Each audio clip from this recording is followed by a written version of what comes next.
নমস্কার, শিলচর সংবাদের পর্দায় আপনাদের স্বাগত জানাই। আজকের খেলার খবরে পালংঘাট ফুটবল টুর্নামেন্টে জয়ী হীরামণি এফসি। রবিবার সিসিজেসি পালংঘাট এইচএস স্কুলের খেলার মাঠে আয়োজিত Shyamaprasad Mukherjee prize money knockout football টুর্নামেন্টের প্রথম রাউন্ডের শেষ ম্যাচে জয়ী হয় হীরামণি এফসি।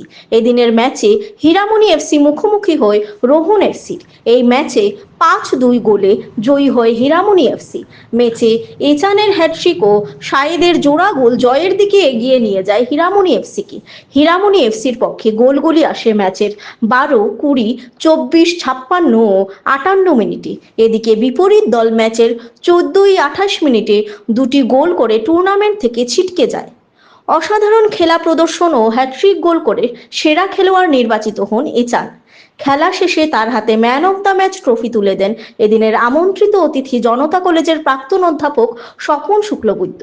খেলা পরিচালনা করেন রেফারি শাহিনুর আহমেদ, সহকারী রেফারি রিয়াজুল আহমেদ, শাকিল আক্তার এবং চতুর্থ রেফারি ছিলেন মিজানুর রহমান। ক্রীড়া সম্পাদক মাধব জানান, আগামী 25শে আগস্ট সোমবার দ্বিতীয় রাউন্ডের প্রথম ম্যাচে মুখোমুখি হবে মনুপুর এফসি বনাম মার ইউথ ক্লাব।